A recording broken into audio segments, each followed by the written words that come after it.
In the heart of a federal courthouse, Jasmine Crockett, once a civil rights attorney, now a global icon, stood alone against a system built to break her.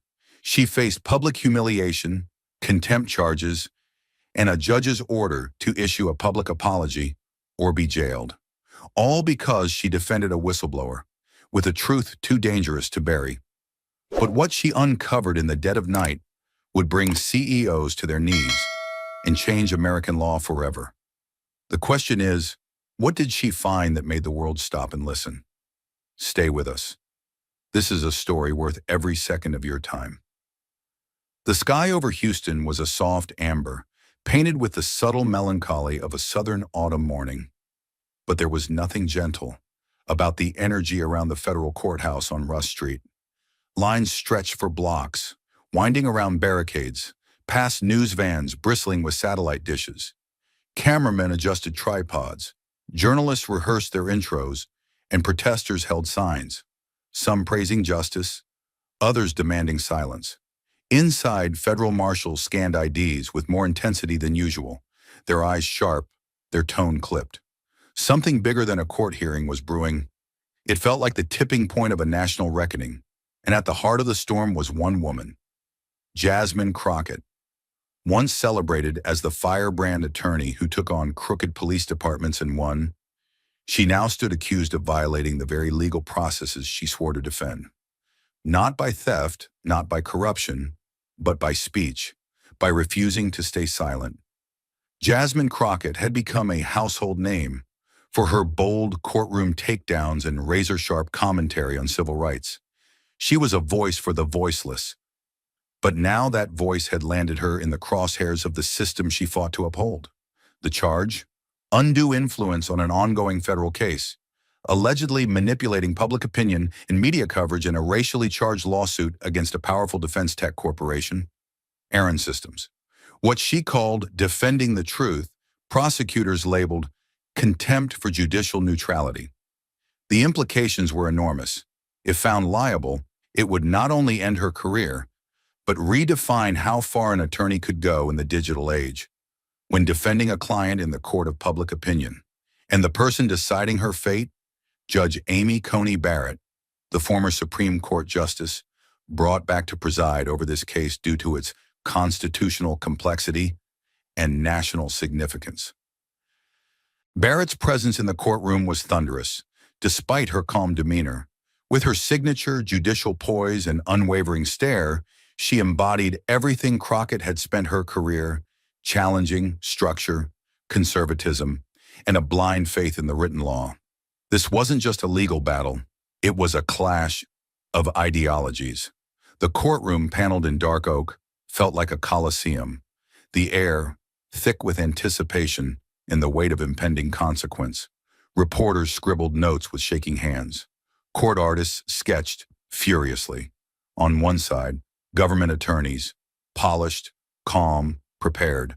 On the other, Jasmine Crockett, in a Navy power suit, surrounded by a minimalist legal team, lean, sharp, grimly determined. She sat motionless, lips pressed into a straight line, her eyes locked not on the judge, but on the empty jury box, waiting for the nation's verdict. The courtroom wasn't just full, it was overflowing. Retired generals, human rights advocates, tech CEOs, law students, packed into every bench, every hallway, every overflow room. Crockett's name had split the country in two. To some, she was a hero, to others, a manipulator. But no one doubted her power. Her firm, Crockett and Justice, had taken on the titans. Her words, they shaped headlines. And today, her defiance stood on trial. The moment Judge Barrett took her seat, the hum in the room dropped a full octave. The stage was set, the silence, deafening, and the stakes, nothing short of historic. But the silence wasn't just about Jasmine. It echoed the voice of a man who'd been erased by corporate power and political silence. Isaiah Brooks never planned to be a whistleblower. He was a systems engineer, quiet, brilliant, disciplined. One of the few black professionals in Aaron Systems' elite drone division. For years, he delivered flawless code, tuned flight algorithms, did his job, made drones smarter, faster, until 6 months before his firing, he found something terrifying: a security breach buried deep in the drone's core system, a vulnerability that could let a foreign hacker hijack an entire squadron with a single script. He reported it immediately, expecting escalation. Instead, H.R.reevaluated. 3 days later, he was escorted out under armed security and a non-disclosure agreement shoved into his chest like a gag order. But Isaiah wasn't done, because Jasmine said yes when no one else would touch it. She took the case, and then she went public. Standing on the courthouse steps next to Isaiah, she spoke to 2 million followers. If he stays silent, thousands of lives could be at risk. And if I stay silent, justice dies with him. The video, it exploded. 30 million views, 48 hours, debates, outrage, whispers in boardrooms and DOJs alike. Some called her brave, others reckless. But one thing was certain: she put Aaron Systems on notice, and they wanted blood. The company's legal team moved with surgical precision. They filed an emergency motion claiming Crockett had violated ethical boundaries. They accused her of inciting public bias, of tampering with the impartiality of the court. They didn't argue facts. They attacked her methods, her presence, her voice. The atmosphere inside the courtroom was taut, brittle, like a cable, stretched too far across a canyon. One word could snap it. The crowd, packed into every inch of the chamber, sat frozen, eyes locked on the elevated bench. Judge Amy Coney Barrett, draped in a black robe that caught no light and gave no warmth, looked down over her glasses at Jasmine Crockett. There was no preamble, no slow build. The ruling came like a door slamming shut. "Ms. Crockett," she said, voice even, but with the weight of law behind every syllable, "this court has reviewed the public materials you released, specifically the video content and statements published online." She paused. "Let me be clear, you have crossed a line." A quiet rustle passed through the courtroom. Jasmine didn't blink. Her fingers remained interlaced, but her knuckles had whitened. Barrett continued, voice cool, clipped. "You are hereby ordered to remove all related content, videos, posts, comments, from all public platforms, within 24 hours, no exceptions." A murmur swelled, quickly hushed by a marshal's glare. The judge leaned slightly forward. "Furthermore, this court directs you to issue a formal, public apology to both the defense and to this institution, acknowledging that your conduct, while perhaps well-intentioned, has undermined the impartiality this case demands. This apology will be made in writing, delivered to the court, and made publicly accessible. Not optional." Jasmine's jaw stayed firm, but a muscle near her temple twitched, subtle, but to those watching, unmistakable. Barrett wasn't finished.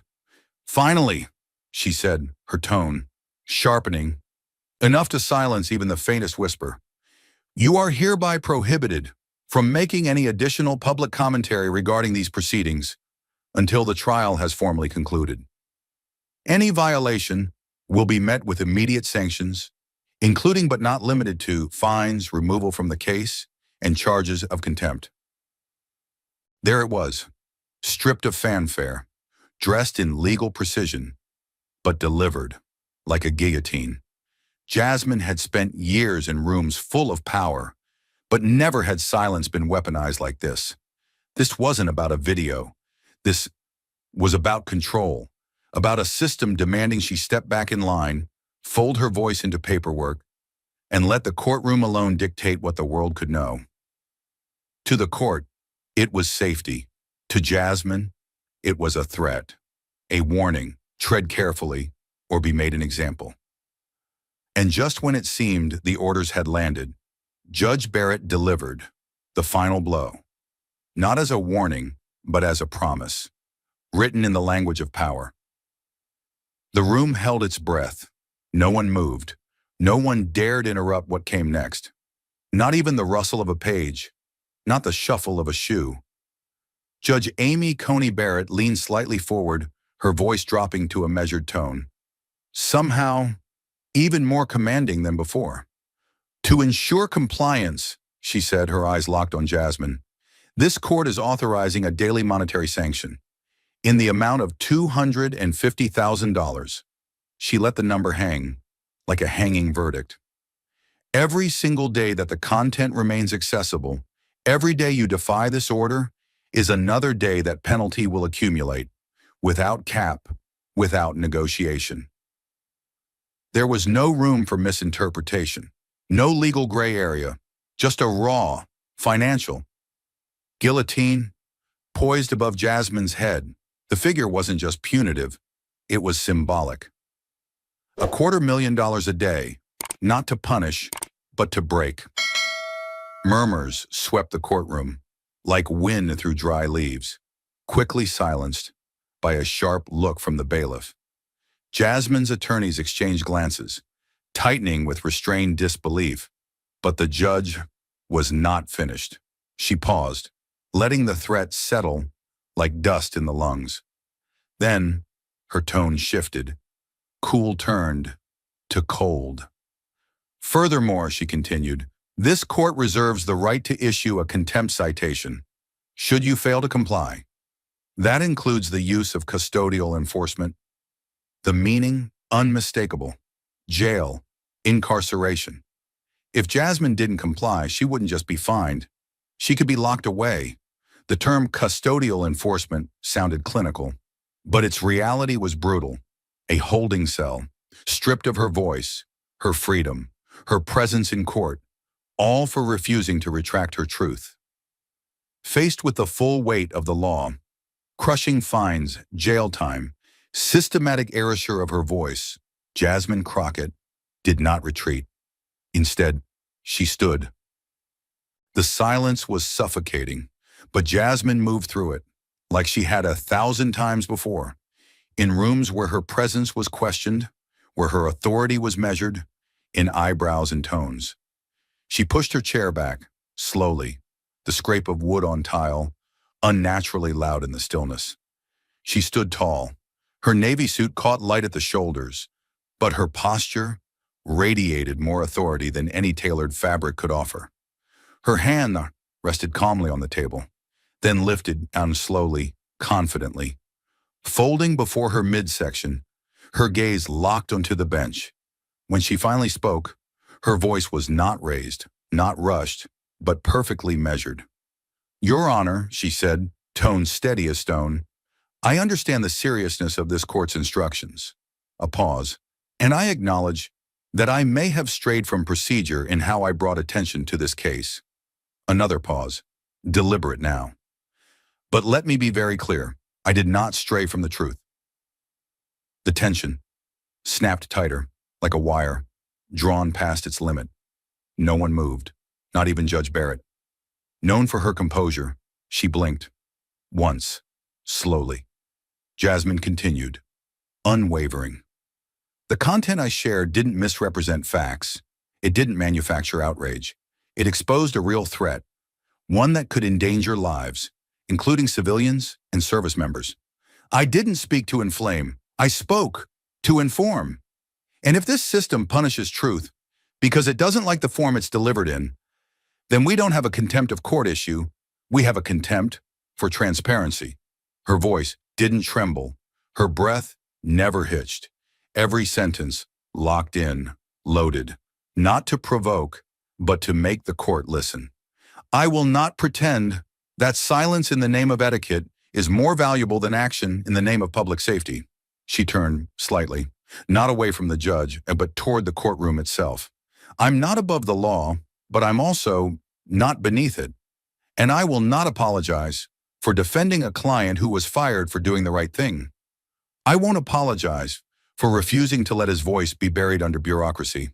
And I will not apologize for doing what too many are afraid to do, speak loudly when silence serves the powerful.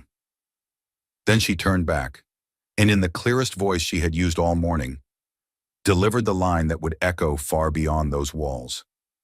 I may be wrong on procedure, but I am not wrong on the truth. She sat down. No fanfare, no fist to the table, just silence. But this time, a different kind of silence. Not the one imposed by fear, but the kind that follows a strike too clean to respond to. She didn't smile, didn't flinch, didn't waver, not even for a second. The courtroom had quieted, but Jasmine's mind hadn't. And while the law demanded her silence, her instinct told her the truth still had a pulse, waiting to be found. That night, Jasmine did not sleep, because sleep is for those who trust the process. And Jasmine, she'd seen too much for that. Instead of resting, she returned to her firm's downtown office, where the silence felt like an interrogation lamp. At the center of that room, Rev. Bill Travis, once an old-school muckraker, armed now with nothing but a laptop and decades of instincts. They didn't speak much. They didn't need to. The urgency said enough. Jasmine opened internal files from Aaron Systems, files ignored during pretrial. She traced email chains, metadata logs, access reports. Bill focused on video analysis, running side-by-side comparisons of the footage used against her. Together, they combed through every byte like miners looking for the last sliver of oxygen in a collapsing tunnel. Jasmine flagged inconsistencies in dates, emails forwarded without context, logs, missing key entries. Reverend Travis traced video edits, cut frames, missing audio blips, time codes that didn't align. She recovered files marked reviewed, but never followed up. Meeting notes, vague, sanitized. The deeper they went, the clearer it became. This wasn't oversight. It was a mission, intentional, coordinated. Jasmine felt the truth forming, line by line, frame by frame. They hadn't just tried to silence her. They tried to erase the very foundation of what Isaiah Brooks had risked everything to report. And then, just past 3 a.m., buried beneath doctored files and digital debris, they uncovered what no one wanted to see. The truth, raw, undeniable. The first bombshell came in pixels. Reverend Travis froze the video, frame by frame, isolating time codes, comparing the original with the doctored version. There, he said, eyes narrowing. A skipped audio, half a second, just enough to distort her tone, not enough for the untrained eye to catch. They overlaid both versions, and the edit became clear. Key phrases removed, her tone distorted, the message manipulated. The court hadn't just been misled. They were shown a manufactured narrative, designed to make Jasmine look like a threat. Instead of a defender, her voice had been turned into a weapon against herself. Jasmine leaned back, jaw clenched, as if steadying herself against the weight of it. But what came next was worse. Jasmine opened a cache of internal Aaron Systems emails, many flagged for deletion, but still lingering in a backup server. One thread made her blood run cold. Subject line, terminate before press leaks. Attached, a draft of Isaiah Brooks' termination notice. Then came the message. He's a liability. Kill the story before it starts. The signature at the bottom, unmistakable. The CEO himself. No ambiguity, no deniability. Brooks wasn't fired for discipline. He was terminated, strategically, preemptively, deliberately. She clicked into his personnel file next. For months, glowing reviews, precise, team-oriented, technically brilliant.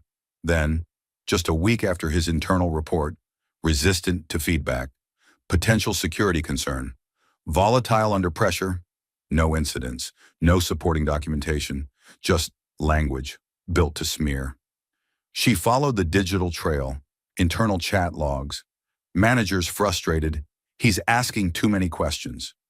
He's going to become a PR nightmare if this surfaces. By the time the full picture came into focus, the room felt heavier, Jasmine leaned back, surrounded by a constellation of screens, videos, emails, records. Isaiah Brooks hadn't been fired for misconduct. He had been targeted, labeled, erased for doing the right thing. And Jasmine? She wasn't reckless. She had been set up. The video doctored, the truth buried. But now, for the first time, she had the receipts to prove it. She had the proof. But this wasn't about evidence anymore. It was about showing up, unarmed by protocol but fully armed by truth, to a courtroom that had already decided how loud she was allowed to be. Jasmine stepped through the metal detectors, alone. No aides, no counsel, no press waiting outside. The black cotton of her shirt, plain, unbranded, clung softly to her frame, her hair tied back, her face no makeup. She looked like someone stripped to essence, not defeat. In her right hand, a single tablet, slim, matte, silent. Her heels struck the tile, a rhythm louder than necessary, but no one dared speak over it. When she entered the courtroom, all eyes turned. Not a spectacle, but something sharper, quieter, deadlier. She crossed the aisle, slowly. The benches once held her legal team, now empty, deliberately. Her eyes never glanced at opposing counsel, never acknowledged the press. They were locked on Judge Amy Coney Barrett. Jasmine stopped in front of the table, set down the tablet with care, and waited. No papers, no team to whisper objections, no strategy in motion. Just one woman facing the full weight of the law. Judge Barrett addressed her, tone crisp. Ms. Crockett, this is your opportunity to respond before the court proceeds with its findings. Do you wish to speak? Jasmine didn't hesitate. She stepped forward and began. Your Honor, she said, her voice calm but clear. I understand the court's position. I understand the seriousness of what's been asked of me. She drew in a breath, not shaky, but measured. I want to acknowledge that my actions may have disrupted the expected flow of these proceedings. I accept that. I accept responsibility for that disruption. Her tone, respectful, unwavering. And for that disruption, for stepping outside the bounds of this court's protocol, I offer my sincere apology. She paused. Let it settle. Let it breathe. Then her voice returned, quieter, but sharper. But I cannot, and I will not, apologize for speaking the truth. There was no drama, no theatrics, just one sentence, hanging in the air, like a verdict of its own. I was asked to be quiet because what I said made others uncomfortable. Not because it was false, but because it was true. She turned slightly, not away from the judge, but to the room itself. Her tone didn't change, but her words did. I was threatened with financial ruin, with jail time, with silence. I was told I had no right to speak until this trial ended. But what I said, it was never fiction. It was never meant to wound. It was meant to warn. She tapped her tablet once and stopped. I don't bring this to make noise. I bring it because the truth belongs in this room as much as the law does. Her voice dropped, just slightly as she concluded. I may have stepped outside the system, but I did not step outside of integrity. If the price of standing up for what's right is being held in contempt, then so be it. But I will not apologize for defending the truth when the truth was what everyone else was trying to avoid. Then she said nothing more. No plea, no elaboration. Just stepped back, folded her hands, and waited, calm, exposed, completely unafraid. And then, under the scrutiny of the very court that had tried to silence her, Jasmine turned on the screen and turned the tide. She stepped toward the evidence monitor, not with bravado, but with the steady weight of someone carrying more than proof. She was carrying vindication. With the courtroom in silence, Jasmine tapped her tablet. Once, the screen flickered. And the truth came alive. The first file, the unedited video. her original footage. No cuts, no glitches, no courtroom manipulation. Her voice echoed from the speaker, calm, controlled, measured. She warned of danger, yes, but with respect, never contempt. The contrast were staggering. The court had been shown a version where she sounded defiant, combative. But now, they heard what had really been said. A plea for transparency, not rebellion.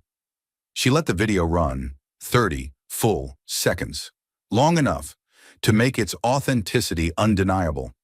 Then, she turned back to the judge. This, she said, is what was taken from context. This is what you ruled on. This is what they edited to make me look like a threat. She didn't wait. Another tap. A second file loaded. A plain text email thread from Aaron Systems' internal archives. The subject line, personnel risk assessment, urgent, timestamp. 3 days before Isaiah Brooks was terminated. The first email, vague, but the second stopped the room cold. Terminate before it gets legs. Use insubordination. Keep it quiet. Jasmine highlighted the signature. The company's CEO. Not speculative. Not theory. A direct order. To silence a whistleblower. Her voice, even, but firmer now. This isn't secondhand. This isn't theory. This is a command. To shut down the truth before it could surface. She let the words linger. Didn't raise her voice. She didn't need to. Finally, the third file. A series of internal HR evaluations, audit logs, performance reviews. The screen split into 2 columns. Left, positive assessments. Dependable. Skilled. Effective. Right, after his report. Non-compliant. Disruptive. Potential risk. But Jasmine didn't stop. She brought up version history. The edits? Time-stamped. 2 days after the report, 1 day before dismissal. They didn't fire him for misconduct, Jasmine said, her tone level, but laced with steel. They fired him to bury what he found, and then they rewrote the record to justify it. A hush spread through the courtroom like smoke. You could hear breaths being held, hands frozen mid-note, even the faint buzz of the courtroom lights. Jasmine looked up from the screen, meeting Judge Barrett's eyes without blinking. The judge didn't speak at first. She removed her glasses, slowly, setting them down with care. Her gaze drifted from the screen to Jasmine, then back again. The silence hung heavy until she finally spoke. Her voice quieter than usual, but absolutely clear. This, she said, is evidence substantial enough to justify reopening the case in its entirety. No reaction from Jasmine, no relief, no smile. She only nodded once, slowly, because this wasn't a victory. Not yet. It was just the first moment someone in power had finally admitted the truth deserved to be seen. What followed Jasmine's presentation wasn't applause or vindication. It was motion, swift and seismic, as the machinery of justice, long dormant, was finally forced to move. Within hours of the courtroom recessing, Judge Coney Barrett convened an emergency session, behind closed doors but under a pressure brighter than any spotlight. Her ruling was concise, but it landed like a controlled explosion. All punitive measures against Jasmine Crockett were to be suspended, effective immediately. The daily fines, frozen, the threat of contempt, withdrawn, and the gag order, lifted, declared legally unsound in light of the now verified evidence. Her words were calm but laced with quiet acknowledgement, not only of the court's misstep, but of the dangerous precedent it had nearly set. Jasmine had not just challenged the court, she had corrected it. And Barrett, for all her rigidity, was not too proud to reverse course when the truth left her no room to stand. But the fallout didn't stop at the bench. News of the ruling broke like a thunderclap across media outlets, corporate boardrooms, and government channels. Within 24 hours, the Department of Justice announced a formal investigation into Aaron Systems, citing credible evidence of retaliation, evidence tampering, and possible obstruction of justice.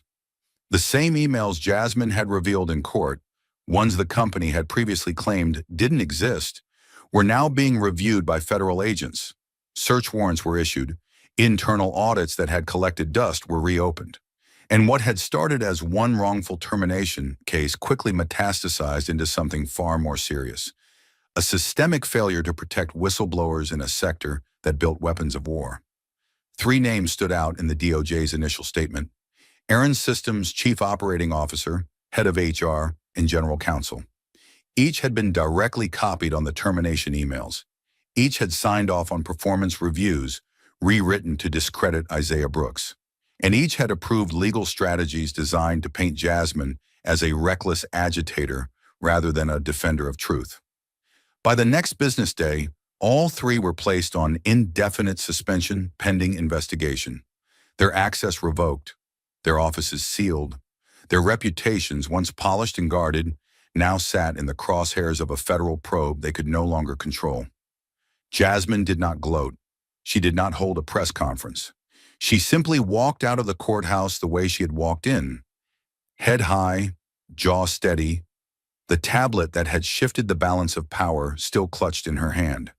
But the world around her was moving now, and it was moving fast. The narrative had flipped. The woman they tried to silence had become the reason the system was being forced to speak. And at the heart of that narrative was Isaiah Brooks. His name, once buried in redacted reports and backdated memos, now returned to headlines with a different weight.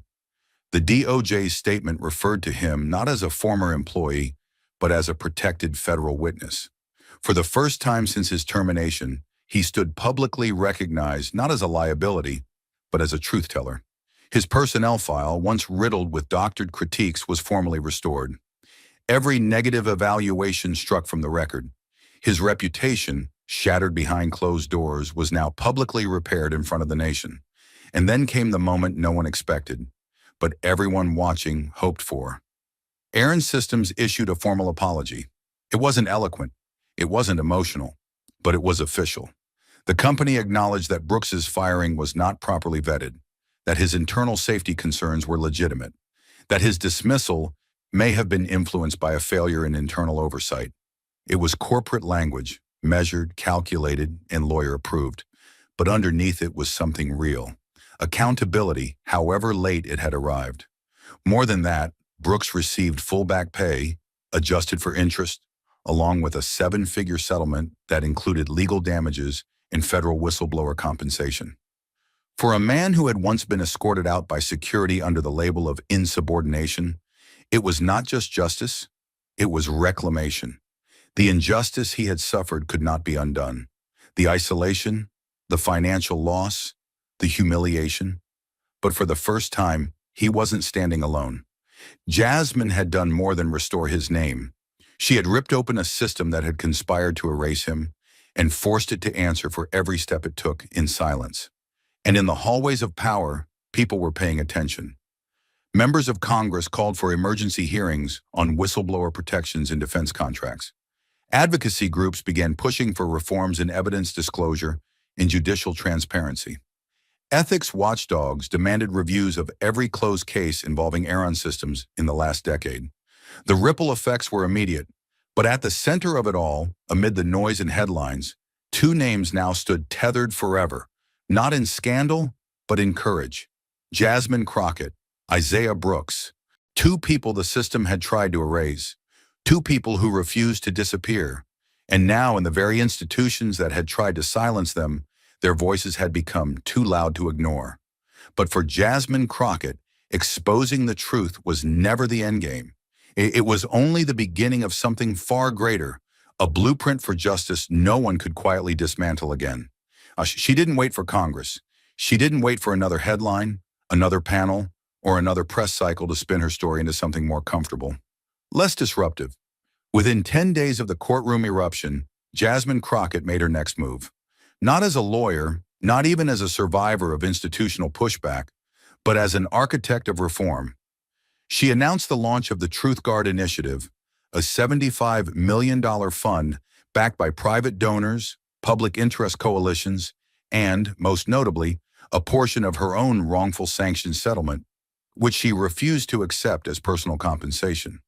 She stood at the podium at the National Press Club in D.C., wearing the same black shirt she had worn into court, and said, "This isn't about retribution. This is about reconstruction. because the truth shouldn't have to fight this hard to survive. The mission was clear and brutally necessary.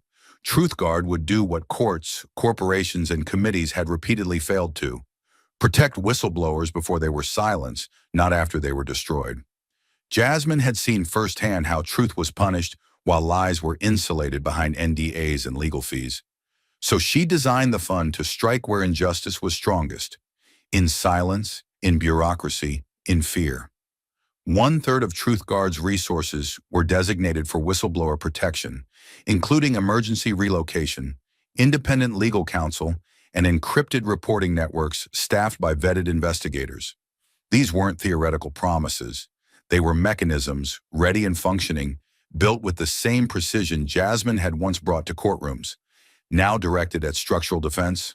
The second arm of the initiative focused on public interest legal aid, specifically funding pro bono attorneys who took on cases involving federal contractors, defense tech, and private surveillance firms.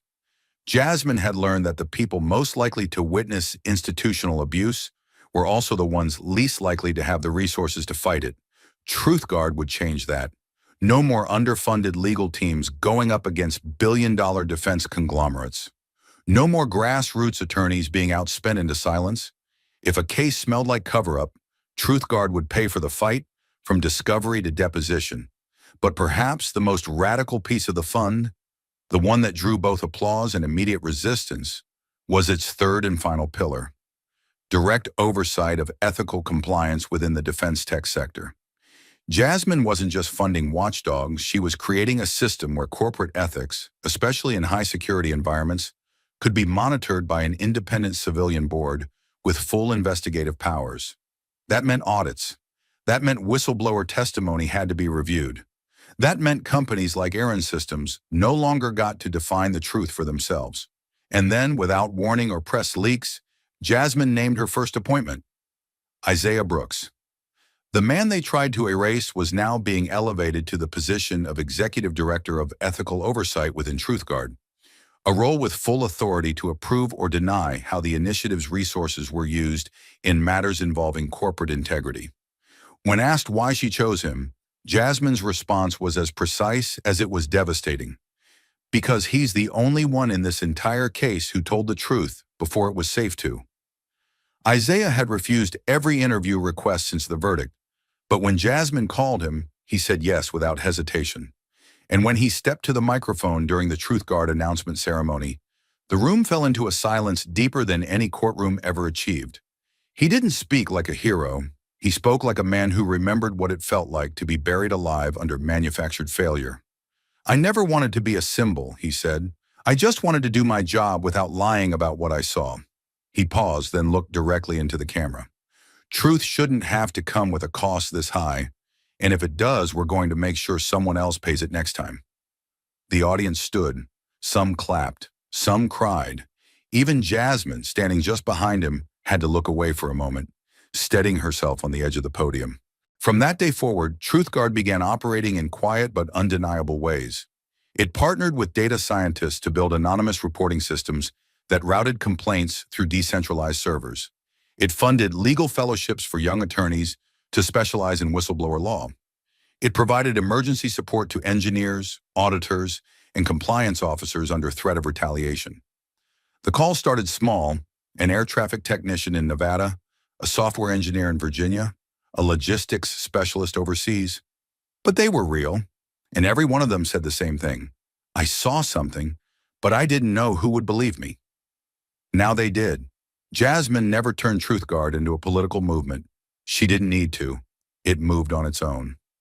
Law firms began building internal TruthGuard liaisons. Contractors started adjusting their compliance standards to pre-qualify for TruthGuard certification, knowing it had become a seal of public credibility. And behind every report, every legal filing, every board meeting, Isaiah Brooks watched, quietly, unflinchingly, as if to make sure that the next voice wouldn't have to scream just to be heard. The same system that once tried to exile him had now made space for him to rewrite its rules. And Jasmine, she stayed behind the scenes more often than not.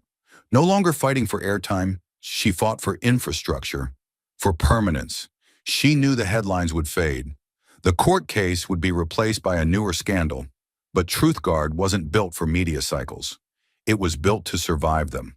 When asked in a rare interview if she felt redeemed after all that had happened, she smiled, not kindly, not triumphantly, but with the gravity of someone who knew exactly what that word cost.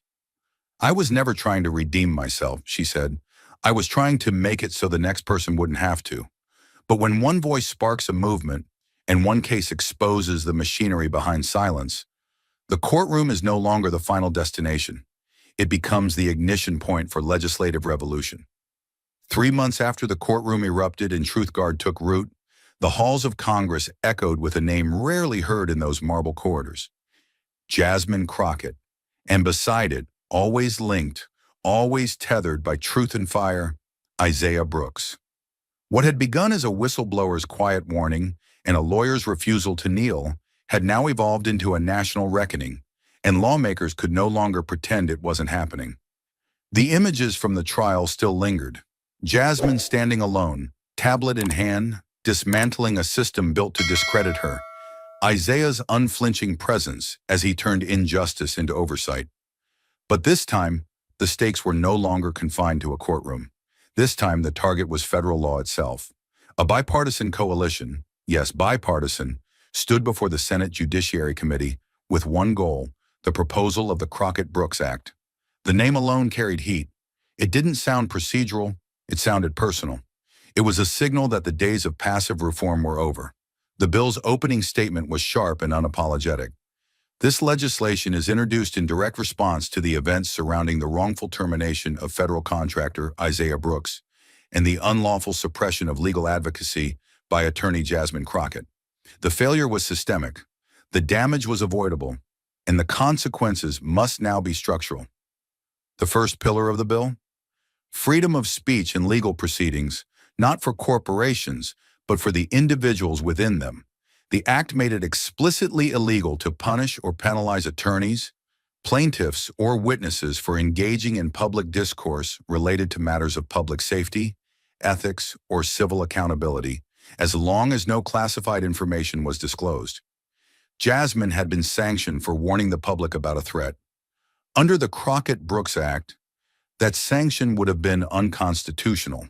Her voice would have been protected by statute. And now, it would be. The second clause went even further. It mandated that any U.S. defense contractor receiving federal funds must establish an independent ethics oversight board, a permanent third-party committee with investigative power, access to internal compliance systems, and authority to halt deployments if safety concerns were raised. These weren't advisory groups or internal compliance desks hidden under legal. These were independent entities with teeth. Their members would be selected from a rotating panel that included legal scholars, retired federal judges, and civilian representatives, some of whom would be nominated by watchdog organizations like TruthGuard. Companies that failed to comply would lose access to federal bids for 5 years. No appeals, no waivers, no secret backroom lobbying. But it was the third section of the Crockett-Brooks Act that hit with the most force. Whistleblower retaliation would now be treated as a federal crime, not just a civil infraction. Terminating, demoting, isolating, or discrediting a whistleblower who raised a legitimate concern about safety, fraud, or ethics would carry a mandatory minimum fine of $500,000 per offense, and in severe cases, up to 3 years of prison time for the individuals responsible. It was no longer enough to say, this shouldn't happen. Now it would cost something when it did. The pushback was instant. Lobbyists swarmed Capitol Hill, warning of overreach, of burdensome regulation, of stifled innovation. But the public sentiment had shifted. The Crockett hearing had been broadcast on every major network. Clips of Jasmine's courtroom defense had gone viral. Isaiah's appointment to TruthGuard had been hailed as the restoration of dignity long overdue. Voters, Democrat, Republican, Independent, weren't seeing this as a partisan issue. They saw it as a question of survival. If the truth wasn't safe, no one was. And so the pressure on lawmakers became undeniable. The testimonies before the Senate subcommittee were unlike anything seen in years. Jasmine Crockett herself took the stand, not as a victim, but as a voice of lived reform. Dressed in charcoal gray, firm and unwavering, she recounted not just her case, but the consequences of a culture that equated silence with compliance. "This isn't about lawyers winning arguments," she told the room. "This is about engineers being able to say, 'There's a problem,' without losing everything they've worked for. This is about protecting the people we depend on to protect us." Then came Isaiah. His voice was calm, measured, but every word landed like a nail in the coffin of the old way. "I did my job," he said. "I reported a software vulnerability that could have been exploited by our enemies. For that, I was branded a threat. Not because I endangered the system, but because I threatened its comfort." He paused. "If Jasmine hadn't stood up for me, I wouldn't be standing here at all. This law shouldn't exist because of what happened to me. It should exist so no one else has to go through it." That was the moment the room changed. The bill passed committee with a rare unanimous vote. It moved to the floor, gaining co-sponsors daily. And when it finally passed the House, 307 to 124, it marked one of the largest legislative wins for whistleblower protection in modern history. The Senate followed a week later. The president signed it within 48 hours. The Crockett-Brooks Act became law. And with it, everything shifted. Defense contractors scrambled to meet the new oversight requirements. Independent review boards sprang up, filled with ethicists and investigators empowered to halt unethical operations in real time. HR departments rewrote whistleblower protocols under federal scrutiny. And attorneys across the country, many of them young, many of them inspired by Jasmine's stand, found themselves with new tools, new leverage, and finally protection. But legislation alone doesn't rewrite culture. That came slower. In classrooms, in boardrooms, in late-night conversations between engineers and analysts, wondering if speaking up would still ruin them. And in those quiet places, the names Crockett and Brooks began to carry a different weight. Not as martyrs, not even as heroes, but as a new standard, what it looked like when truth didn't just survive, but rebuilt the system that tried to crush it. And as Jasmine sat at a panel 1 year later, watching a new generation of attorneys walk up to the mic, not to thank her, but to build on what she started, she realized something deeper than victory. She hadn't just changed the law. She had changed the consequence of silence. The courtroom had changed the law, but it was what happened beyond those walls, across campuses, screens, and global headlines, that proved something far greater. The world had been watching, and it would not forget her name. It started quietly. A handful of law professors, teaching constitutional procedure in dimly lit lecture halls, began rewriting their syllabi. The Jasmine Crockett case, once controversial, was now being cited as a primary precedent for modern public interest litigation. Within a semester, it was formalized. Harvard Law, Yale, Georgetown, Berkeley, and dozens more added Crockett v. Barrett to their top 5 foundational case studies in public law and legal ethics. Not just for the legal outcome, but for the questions it forced future lawyers to ask. What happens when law and morality diverge? When silence is enforced not by violence, but by process? When the truth must be spoken outside the courtroom to make the courtroom listen? Students dissected every frame of her courtroom presentation. Not just the evidence, but the language, the posture, the precision of a woman standing alone, unflinching, armed with nothing but a tablet and moral clarity. Law review articles called it the pivot point in 21st century civil advocacy. Clinics were renamed. Moot court exercises adapted real transcripts from her trial. One professor described it bluntly. "It's not that she broke the system, it's that she showed us exactly where it was already broken, and then challenged us to fix it, piece by piece." And in lecture after lecture, her voice, recorded, archived, studied, was no longer just that of a lawyer. It was the voice of a movement, but academia was only the beginning. Somewhere in Los Angeles, a Netflix executive had watched the trial footage alone, stunned, eyes fixed to a split screen showing Jasmine's original video beside the doctored one used in court. The image haunted him. A month later, a team of documentarians reached out. They weren't interested in sensationalizing the scandal.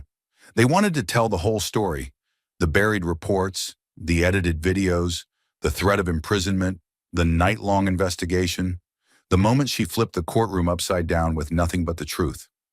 The result was a six-part series titled Contempt, the Jasmine Crockett story. It opened with a single shot, Jasmine in her black t-shirt walking alone into the federal courthouse, tablet in hand, voiceover soft but sharp. They told me I was too loud. What they meant was I was saying something they didn't want heard. The series dropped worldwide at midnight. By 3 a.m., it was the #1 trending title in 72 countries. Critics called it a masterpiece. Viewers called it a wake-up call. In Brazil, law students held watch parties. In South Korea, government reform groups hosted panel discussions after each episode. In Kenya, a university law department added it to their comparative justice curriculum. By week's end, Contempt had shattered the record for the most rewatched docu-series in platform history. But more than numbers, it ignited something deeper, a global dialogue about truth, about courage, about the price of doing what's right when power says to sit down and shut up. And in the center of it all, Jasmine Crockett emerged, not just as a lawyer, not just as a name on legislation, but as a symbol. Her image began appearing on murals across inner-city schools. Not with a raised fist, but with a calm stare, and the words beneath, "I did not apologize for the truth." Editorials in The Atlantic and Le Monde called her a new archetype of ethical leadership. She was interviewed on 60 Minutes, BBC Hard Talk, and Al Jazeera. But every time her tone remained the same, grounded, unpolished, urgent. "I'm not interested in being a celebrity," she said. "I'm interested in building a system that doesn't punish people for telling the truth." Time magazine named her Person of the Year. Not just for her legal triumph, but for what they called a model of modern civic bravery. Her face appeared on the cover, not smiling, not triumphant, just looking directly at the reader, as she had looked at the judge, the jury, the world. But it wasn't just adults who noticed. High school debate teams began choosing the Crockett Doctrine as their topic. A children's book publisher released a nonfiction title called Jasmine vs. Goliath, adapted for readers aged 10 to 14. One passage read, "When no one would stand with her, she stood anyway. And sometimes that's all the world needs to start changing." In classrooms from Detroit to Dakar, her story became a parable for integrity, not the kind taught in slogans, but the kind etched in the scars of real consequence. Yet Jasmine refused to be idolized. She rejected awards that tried to place her above the people she fought for. She gave speeches, yes, but they were short, sharp, and always ended the same way. "I didn't do this alone. I just said the quiet part out loud." Still, the reality was unavoidable. Jasmine Crockett had become a living reminder that courage could still disrupt the systems built to suppress it. And the world, finally, was listening. The auditorium at Harvard Law School was unlike any courtroom Jasmine had stood in. It was larger, grander, but quieter. Not in volume, but in history. The walls bore the weight of centuries of legal theory and institutional reverence. The polished wood of the stage floor gleamed under soft lights. Every seat was filled. Professors, students, legal scholars, and federal judges, all gathered for the centennial lecture on ethics and law in the 21st century. And at the center of it stood Jasmine Crockett, wearing a dark suit, minimal jewelry, no teleprompter, no note cards. Just her voice and the silence of a room ready to receive it. She looked out at the rows of future attorneys, policymakers, and defenders of the law. Some had come expecting inspiration. Others had come hoping to study her technique. But what they got was something different. Jasmine's voice, when she began, was quiet, controlled, but every syllable landed with the force of a hammer wrapped in velvet. "I'm not here to celebrate my career," she said, "because what you saw wasn't a career. It was a survival story, and some days it still feels like one." The room froze, not out of discomfort, but attention. Everyone knew the headlines. Everyone had seen the documentary. Everyone had followed the Crockett-Brooks Act. But here was the woman behind the legacy, unfiltered and unpolished, pulling back the curtain one last time. She spoke of the courtroom, of the gavel that nearly silenced her, of the edited video, the gag order, the threat of jail, the choice to speak anyway. "I was told I had disrespected the court," she said, her voice rising just slightly. "But I didn't disrespect the law. I disrespected the silence it was using to cover its eyes. Gasp didn't come from shock, but from recognition. Because deep down, every law student in that room had already begun to sense what she had lived. That sometimes the system wasn't broken. It was operating exactly as designed to protect the powerful from discomfort. She stepped to the edge of the stage now, closer to the front row.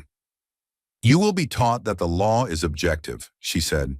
"But I'm here to tell you something no textbook will. Objectivity without empathy is indifference. The law is not a machine. It is a living thing, wielded by people, and people choose what it sees, what it hears, and what it ignores." The light seemed to dim, or maybe it was the silence thickening. Jasmine took a breath, one hand open at her side. "And here's the truth no one tells you in law school. If you do this right, if you defend someone who's meant to be buried, if you uncover something meant to stay hidden, you will not be congratulated. You will be punished. You will be made to feel like the criminal. You will be told to apologize for being disruptive. And the louder the truth becomes, the more gentle your voice will be asked to become." Students were leaning forward now. Professors sat still, hands folded, some nodding slowly. "But you must not fold, not when it matters." She paused, then delivered the line that would be etched into every law journal, graduation speech, and legal classroom for years to come. "Law without heart is hollow justice, but heart without discipline is chaos. What we need, what this world needs, is the courage to hear the truth, even when the truth offends the powerful." The room exhaled, not with applause, not yet, but with the tension of souls absorbing something that demanded to live inside them longer than the moment. She continued, her voice calmer now, but never softer. "I wasn't brave because I wanted to be. I was brave because no one else was stepping up, and because one man's life, Isaiah's life, was being rewritten in real time by people who thought their comfort was more important than his truth." Her words were slow now, measured, deliberate. "I stood alone in that courtroom, but not because I didn't have people who believed in me. I stood alone because the structure of that space was built to isolate voices like mine. Voices that don't fit the mold. Voices that ask why we follow rules written to serve a few." She looked up, scanned the room, and dropped her final truth. "You can be brilliant. You can be strategic. But if you don't have the spine to stand when no one claps for you, when they threaten you, when they smear you, when they try to bury you, you will lose the law's soul while defending its shell." There was a beat of silence, then another. Then came the standing ovation. But Jasmine didn't smile. She didn't bask. She nodded once, stepped back from the podium, and disappeared behind the curtain before the applause reached its peak. Because this wasn't about the performance. It never had been. It was a message delivered, a torch passed, a final reminder that courage is not the absence of consequence. It's the choice to walk into it, eyes open, heart steady. And in that room, filled with the future of the justice system, Jasmine Crockett left not just as a legal figure, but as a blueprint. A living legacy etched not in awards, but in scars that proved one unshakable truth. When power demands silence, the most radical act is to keep speaking anyway. And when the noise faded, the policies passed, the speeches ended, and the spotlight moved on, what remained wasn't fame, or law, or victory, but a single human question. What does it truly cost to do the right thing when the world begs you not to? Jasmine's story wasn't just about law, it was about loneliness, about the moment when a person chooses truth, knowing full well that the truth may not protect them. It was about standing in the center of a system designed to grind dissent into dust and refusing to lie down. She didn't wear armor into that courtroom. She didn't carry a legal army. She walked in with a single voice and the knowledge that everything she'd built, her reputation, her firm, her freedom, could be destroyed by a single misstep. And yet she spoke, not because she was fearless, but because she feared silence more than consequence. That is the human lesson beneath all the headlines. The most dangerous kind of bravery isn't loud. It's steady. It's deliberate.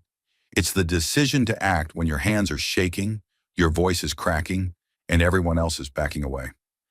Injustice, Jasmine learned, doesn't always wear the face of a villain. Sometimes it wears a suit, a badge, a robe. Sometimes it sits behind a desk with clean hands and a polite smile, using language like procedure, decorum, protocol to justify the quiet destruction of those who dare to speak. Isaiah Brooks was erased not with violence, but with paperwork. His record was rewritten, his warnings buried. And when Jasmine refused to let him vanish, they tried to erase her too. Not with force, but with fines, gag orders, threats. The system didn't attack her with rage. It came with silence, wrapped in law, polished and cold. And yet, through it all, she stood, not because she believed she would win, but because she believed the truth deserved to be heard, even if no one clapped at the end. What Jasmine's journey teaches us is that morality without courage is just theory. That ethics, if not enacted, are nothing more than words on a wall. She didn't wait for permission to defend the defenseless. She didn't ask whether telling the truth would be convenient. She acted and paid for it, in fear, in isolation, in public scrutiny. But her defiance revealed something deeper. When we allow institutions to silence truth in the name of order, we create a world where survival depends on silence, not integrity. And that world, no matter how legal it looks, will always be unjust. Her story is not a call to rebellion. It is a call to remembrance, a reminder that laws are only as just as the people willing to enforce them with conscience. That justice must be lived, not just legislated. That when we see someone being crushed not for doing wrong, but for daring to do right, we are obligated not to look away. Because if we let the whistleblower fall, the advocate burn, and the truth teller drown, then we are not defending law, we are defending comfort. So what is the final lesson? It's that truth will always ask something from you. It will never leave you unchanged. And sometimes it will cost you everything, your career, your reputation, your peace. But in that loss, there is a deeper gain, the quiet, unshakable knowledge that you did not abandon the truth when it needed you most. Jasmine Crockett didn't choose this fight, but when the fight came for her, she stood. And by standing, she gave the rest of us something priceless. A living example that justice is not found in rules, but in courage. And in a world begging for silence, sometimes the most human thing you can do is refuse to be quiet. Thank you for watching until this moment and for standing with us on this journey for justice. Your support means everything. Like, subscribe, and turn on notifications so you never miss what's next. And we'd love to hear your thoughts. Leave a comment below and let us know what moved you most in this story. Together, our voices make a difference.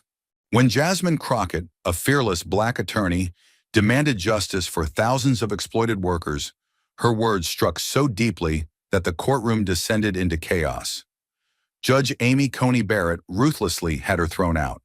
The cameras kept rolling as she was silenced, but within hours the footage went viral, sparking mass protests, legal investigations, and a reckoning across every corner of America. What did she say that shook the foundations of the justice system? And why did the nation see her removal as a symbol of everything that's broken? Stay with us. This is a story worth every second of your time. They said she wouldn't dare, that no Black woman in her right mind would walk through the marbled gates of the Supreme Court and challenge the foundations of a billion-dollar tech empire. But Jasmine Crockett wasn't most women. Dubbed the Justice Warrior by both her allies and detractors, she strode into the nation's highest court like a storm wrapped in silk. Heels sharp, stare sharper. Her suit was tailored like armor, her legal briefs clutched like weapons forged in the fires of injustice. Behind her was a class-action lawsuit representing over 1,200 underpaid and overworked tech workers, many of them immigrants, single mothers, and veterans left behind in the race for profit. And ahead of her, Justice Coney Barrett, a symbol of stoic conservatism, presiding with icy calm. The courtroom buzzed with electricity. Murmurs rippled across the benches, journalists poised like vultures, pens trembling with anticipation. Camera flashes caught the tension in the air. This was not just a hearing, it was a showdown. And as Jasmine's eyes locked with Barrett's across the chamber, the message was clear. This wasn't going to be a polite debate. It was going to be war. From the moment she opened her briefcase, you could feel the temperature drop. Jasmine began with a statement that didn't just echo, it detonated. When justice forgets the working class, it ceases to be justice, she declared, her voice cutting through the murmurs like a blade through silk. The defense team smirked, expecting her to crumble under formality, but she was surgical, dismantling their arguments like an assassin taking out targets. These companies automate dignity. They program poverty. And your silence, your delay in action, that's complicity, she snapped, eyes scanning the bench, daring anyone to interrupt her. Barrett raised an eyebrow. First contact. Tension slithered through the room like smoke under a closed door. A clerk shifted uncomfortably. A court officer moved his hand toward his radio. This was not how Supreme Court hearings were supposed to feel. But Jasmine Crockett wasn't here to play by the script. She was here to burn it. And just when it seemed Jasmine had seized control of the room, when the tide of energy was hers to command, and every word she spoke carved deeper into the system, she came to challenge. Justice Amy Coney Barrett leaned forward, slowly, deliberately. The shift in her posture was slight but unmistakable, like the calm that settles before a blade is drawn. Her fingers intertwined, resting just above the polished mahogany bench, and her voice emerged, low, measured, and as cold as a courtroom in winter. "Ms. Crockett," she began, her tone void of emotion, but laced with intent. "Are you here to practice law, or to build a legacy?" The words struck without force, but with precision.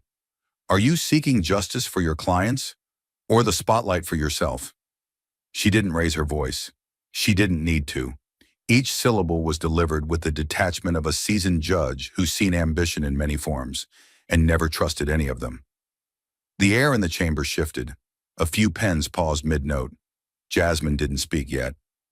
Barrett continued, eyes locked, her voice unwavering. "You speak with fire, Ms. Crockett, but fire can illuminate, or it can burn. I'm asking whether you understand the difference." There was no accusation in her tone, and yet the implication was razor-sharp, that Jasmine, a black woman standing tall in a room built for power, might be using this court as a stage. The silence after Barrett's question was dense, unyielding, like the air before a coming storm. All eyes locked on Jasmine Crockett, waiting to see whether she would falter, whether the accusation would sink into her skin like so many others had been designed to. But she didn't break. She didn't even blink. She inhaled once, slowly, grounding herself not in defiance but in truth. Then she raised her head, chin steady, eyes focused, voice clear and unmistakably calm. "My name," she began, "wasn't built on privilege. It was built on struggle and justice." Her words landed with force, not loud but heavy. "I didn't grow up with connections. I had to fight for every inch, break down every door, and still be ready to face another wall behind it." Her voice stayed even, but the meaning was sharp. "No one handed me power. I stand here because people who've been ignored for too long trusted me to speak for them." She paused, letting the weight of that truth settle. "I didn't come here for fame," she said, eyes fixed on Barrett. "I came here to speak because too many people who look like me never get the chance to. And when they do, they're told they're too loud." Her tone grew firm, controlled. "I raise my voice because justice usually turns its head when the truth is uncomfortable." She took a breath, her gaze unwavering. "If that makes me a threat, fine. But don't call it ego. I earned this voice, and I won't be quiet to make anyone else feel safe." Barrett didn't respond right away, but when she did, her voice dropped into something colder, quieter, and far more dangerous. The shift in tone was subtle, but it changed everything. "Then let's examine who you say you're fighting for," she said, reaching for a thick case file resting beside her. Her fingers moved with the calm precision of someone peeling back a curtain, not to reveal, but to expose. She flipped the folder open and held up a stack of neatly highlighted documents. "We've received multiple complaints regarding your conduct in previous proceedings, not just from corporate defense teams, but from fellow members of the bar." Her gaze was steady, almost surgical. "They describe your tactics as aggressive, your language inflammatory, your courtroom presence unprofessional." Her words were crisp, clipped, intended not to provoke, but to slice. She didn't stop. You claim to stand for the rights of laborers, for the underpaid and unheard, but some argue you've turned advocacy into spectacle. The words landed like controlled detonations, each one more precise than the last. You're not just challenging one of the largest tech corporations in the country, Ms. Crockett. You've refused settlement offers, dismissed arbitration, and openly criticized the judicial system that you now ask to deliver justice. She paused, letting the implications sink in. Some say this isn't about justice anymore. It's about defiance, about pride. The room grew tighter, air thinned. Even the spectators who had moments ago nodded with Jasmine's fire now watched with uncertainty. Barrett's voice softened, but her stare didn't. Are you really fighting for justice, or just refusing to kneel, no matter the cost? The air was already tight, every breath in the courtroom measured, strained. But Barrett wasn't finished. She sat perfectly still, her hands folded neatly on the bench, but her eyes had sharpened into something colder, clinical, unblinking. The silence that followed her last challenge hung like fog, but it wasn't peace. It was pressure. Then, without raising her voice or changing her expression, she delivered the question that cut deeper than anything yet. Tell me, Ms. Crockett, she said slowly, each word as precise as the edge of a blade. Are you standing here as a representative of justice, or just another political echo, dressed in legal robes? The words didn't explode. They pierced. The kind of question that didn't shout, but hollowed. That didn't accuse, but destabilized. Around the room, backs stiffened, necks turned. It was no longer about the case. Barrett had shifted the spotlight off facts and onto identity, onto motive. Is your presence in this courtroom a pursuit of fairness? She continued, voice never rising. Or a performance crafted for headlines and applause? Her expression didn't change. She didn't need to raise her tone to raise the stakes. Are you here to defend the voiceless, or to amplify your own? The tension was unbearable, the kind that silences 100 people without a single order. Barrett's questions weren't wild. They were razor-focused, and they carried with them a message rarely spoken out loud but always present. You don't belong here unless you're playing by our rules. The weight of Barrett's question still hung in the air, heavy and deliberate, meant to press Jasmine into a corner she had stepped out of long ago. But Jasmine didn't shift. She didn't fold. She stood tall, hands calmly clasped in front of her, eyes locked on the bench with a stare that didn't challenge protocol, but refused to surrender to it. Her voice, when it came, didn't rise, but it deepened. It carried with it the weariness of battles fought in silence, and the strength of voices she carried inside her. I am the voice of those who don't get courtrooms, she said slowly and clearly, her words slicing through the silence like a steady blade. The people who never make it past a closed door, whose names never make it onto a docket, whose stories are cut off at the lobby, if they're ever heard at all. Her tone didn't seek sympathy. It stood on truth. I speak for them because no one else will. And when I walk into rooms like this, I carry their names on my back. She let that sit, her eyes never wavering. So if that makes me loud, or inconvenient, or too bold for comfort, good. That means I'm doing my job. Then without pause, without blinking, she dropped the line that would echo through the walls. Power doesn't fear the law, she said, calm as stone. It fears justice when it shows up on time. A hush fell over the chamber, thick and still. It wasn't applause that followed, or noise. It was something far more unsettling for power. Recognition. The silence that followed Jasmine's words was electric, but it wasn't admiration that filled the air. It was tension, thick and volatile, like a fuse burning too close to the powder. Justice Barrett had remained composed throughout the hearing, her tone steady, her demeanor professional. But now that composure was cracking, not loudly, not dramatically, just enough for anyone paying attention to feel the cold edge creeping into her voice, the stiffness in her shoulders, the subtle but unmistakable signs of control being tested. She shifted in her seat, the movement sharp, deliberate. Her eyes locked onto Jasmine, no longer with curiosity or skepticism, but with rising irritation. "Ms. Crockett," she said, each syllable clipped like a reprimand etched in stone, "this court operates under strict procedure. You are beginning to step far beyond it." Her fingers pressed together on the bench, knuckles tightening just enough to turn pale. "Your commentary, while passionate, is not a substitute for legal argument. This is not the floor of a political assembly. It is a court of law." Her voice didn't rise, but it darkened, like a storm cloud rolling in without thunder. "If you continue down this path, you risk undermining the very case you claim to defend." The room tensed. Even those in the gallery who had cheered silently for Jasmine a moment ago now sat rigid, as if afraid to breathe too loudly. Barrett's words weren't about rules.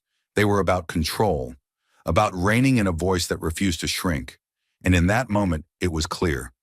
This wasn't just about maintaining order. It was about putting Jasmine back in a place where her power could be contained. Barrett's warning still echoed through the chamber, crisp and final, but Jasmine Crockett stood motionless, not in defiance, but in quiet resolve that radiated louder than any objection. She didn't blink. She didn't break eye contact. What came next wasn't shouted, wasn't dramatized. It was delivered with the precision of someone who had held her tongue long enough. "This court," she said, voice calm but laced with heat, "listens more closely to the powerful than it ever does to the truth." Her words didn't just challenge authority, they exposed it. A quiet gasp rippled through the back rows, but Jasmine pressed on, unfazed. "I've seen how fast this room tightens when someone like me speaks too clearly," she continued, eyes locked on the bench. "But when the voices backed by billions twist the law, this chamber calls it strategy." Her hands remained still at her sides, but her presence surged forward like a rising tide. "You say I'm out of order," she added, her tone colder now. "But what do you call it when truth is treated like noise and money like wisdom?" The gallery had fallen silent, not out of respect, but because they knew they were witnessing something volatile and true. If being passionate makes me disruptive, then maybe the system was never built for justice. Only for control, Jasmine said. And if control means I have to shrink my voice to fit inside someone else's comfort, then let me be clear, I won't. Every syllable hit with the force of someone who'd learned too well what happens when you ask nicely and wait quietly. And as she finished, the stillness in the room was no longer tension. It was reckoning. The courtroom had turned into a pressure chamber. Silent, heavy, volatile. Jasmine Crockett's last words were still hanging in the air, not fading, but expanding, pressing against every marble wall, every pane of glass, every brittle thread of tradition that framed the room. Her voice hadn't trembled. Her tone hadn't cracked. She had said what needed to be said, and she had said it with the precision of someone who knew exactly what it would cost. Justice Amy Coney. Barrett didn't speak immediately. She stared, her expression unreadable, somewhere between disbelief and cold resolve. Then her jaw set, sharp as stone. Her voice, when it came, was louder than before, but not by much. She didn't need volume. The tension did the rest. "That's enough," Barrett said, her tone clipped and final, each syllable striking like the drop of a steel gate. "This is no longer a hearing. This is a disruption. You are dismissed, Miss Crockett." Her words didn't ring. They landed like verdicts, like orders that didn't expect delay. The room responded before the mind could catch up. A collective intake of breath swept the gallery. Some gasped. Others froze mid-note, pens hovering in the air. Camera shutters started clicking, sporadically at first, then in rhythm, capturing a moment no one had seen coming, but somehow everyone felt building. The entire courtroom had become an arena, and Jasmine Crockett was no longer just an attorney. She was a symbol on trial in real time. Two court officers moved instantly, stepping forward from opposite sides of the room, hands low but purposeful, radio earpieces catching the light. They weren't rushing, but they weren't hesitating either. The path from witness bench to exit had suddenly turned into something else entirely. A stage, a line in the sand. But Jasmine didn't move. She didn't budge. She didn't lower her eyes or her voice. Instead, she straightened her spine. She turned not to walk out, but to face the bench once more. Her voice rose, not in volume, but in power, in finality. You want me out because I told the truth, she said calmly, clearly. Because I named what no one else in this room dares to say out loud. Her tone was firm, unyielding. But don't pretend this is about decorum. This is about discomfort. Yours. Barrett's gaze didn't waver, but the muscles in her jaw tightened again. She didn't repeat herself. She didn't need to. Her silence screamed of finality. The court officers took another step forward, closing the distance. The audience held its collective breath. Somewhere in the back, someone's phone buzzed, then was quickly silenced. The room was still, but the energy was boiling, like steam locked inside steel. Jasmine didn't wait to be touched. She lifted one hand slowly, not in surrender, but in command. I came here to speak for those who aren't allowed in this room, she said, each word deliberate, cutting. I came here because truth doesn't walk in politely and wait its turn. Truth interrupts. A murmur stirred in the gallery, low but rising. Some nodded. Others sat stone-faced, unsure if they were witnessing a career imploding or a revolution igniting. I have followed the rules, Jasmine continued, voice tightening with every word. But when the rules only protect those who already have power, following them becomes complicity, and I refuse to be complicit. One of the officers reached out gently, hand hovering near her elbow. She didn't pull away violently, but she didn't move either. Her body held the tension of a loaded spring, her eyes still locked on the bench. You can remove me, she said, her voice now lower, but somehow even more commanding. You can escort me out of this room. You can call it order. You can call it protocol, but you cannot call it justice. The officer paused, just long enough to hesitate, just long enough to remember he was touching not just a woman, but a moment that would echo far beyond this chamber. Barrett's voice sliced in again, tone like a blade. Bailiff, she said curtly. One word, no emotion, no explanation. It was happening, but Jasmine wasn't finished. I won't walk out of here quietly because too many before me were forced to, she said, her voice cracking, not from fear, but from the strain of truth meeting resistance. Too many had to smile while being erased. I won't be one of them. The officers stepped closer. One touched her shoulder, not roughly but firmly. Jasmine turned slightly, then looked over the gallery. Her eyes scanned the faces, some sympathetic, some stunned, a few deliberately looking away. But no one was unmoved. Even the silence felt changed.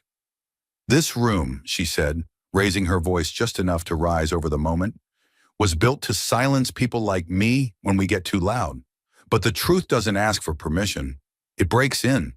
And then finally she stepped forward, not pushed, not dragged. She walked on her own terms. But before she reached the door, she turned one last time to face the bench. History won't remember your rule, she said, her tone soft but absolute. It will remember who had the courage to break them, for the right reason. Then she was gone, and the room, once loud with power, now felt hollow with its absence. The door had barely closed behind Jasmine Crockett when the real explosion began.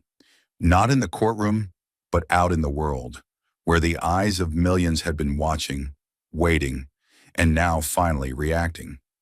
The first video surfaced less than 15 minutes after her removal.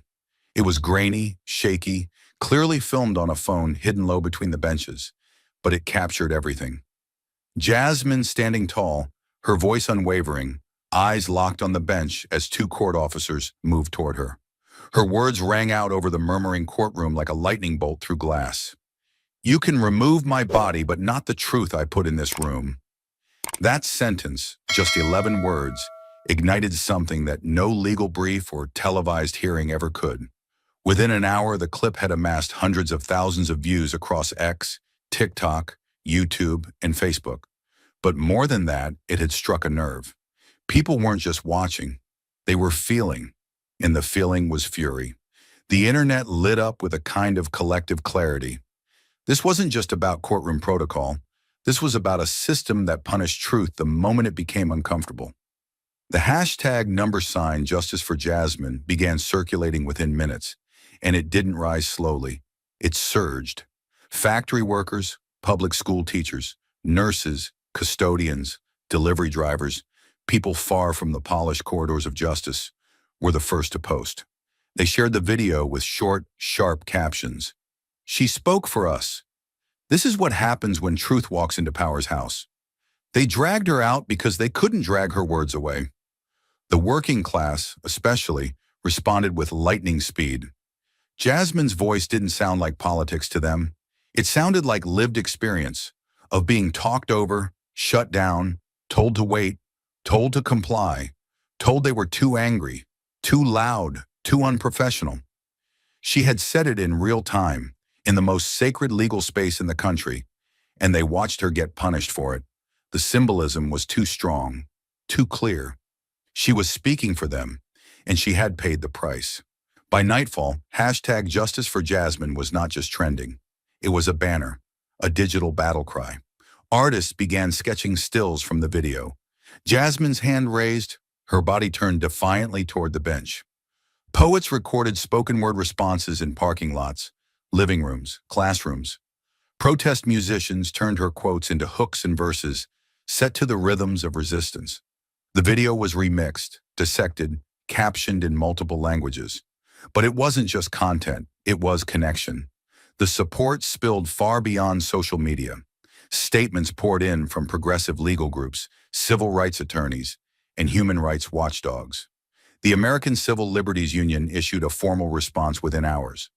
Silencing a voice in a courtroom, especially when speaking on behalf of the voiceless, is a serious threat to free expression, equity, and public trust in the judiciary. Human Rights Watch added, "What we witnessed today was not simply a disruption. It was a public example of how justice is often shaped to serve order over truth." Even prominent figures in the legal community, many of whom had once been cautious about Jasmine's assertive courtroom style, began to rally to her side. "We don't have to agree with her tone," one Harvard law professor tweeted, "but we must defend her right to speak without being erased from the room." Independent lawyers posted solidarity videos, many of them sitting in their own offices, holding copies of the U.S. Constitution, reciting the First Amendment word for word. Across the country, the ripple effects grew louder. At a factory in Indiana, workers paused a shift to watch the full hearing replayed on breakroom monitors. At a community college in Houston, a group of law students staged a silent protest, taping black cloth over their mouths with number "Justice for Jasmine" written in white marker. Late-night news anchors, usually guarded, broke from their scripts to speak directly to the camera. What happened today should concern every American, no matter your politics. If a woman can be removed from the courtroom for speaking the truth, what does that mean for the rest of us? And still, Jasmine remained silent. She hadn't posted, hadn't tweeted, hadn't spoken to reporters waiting outside her apartment. But her silence didn't weaken the movement. It made it stronger.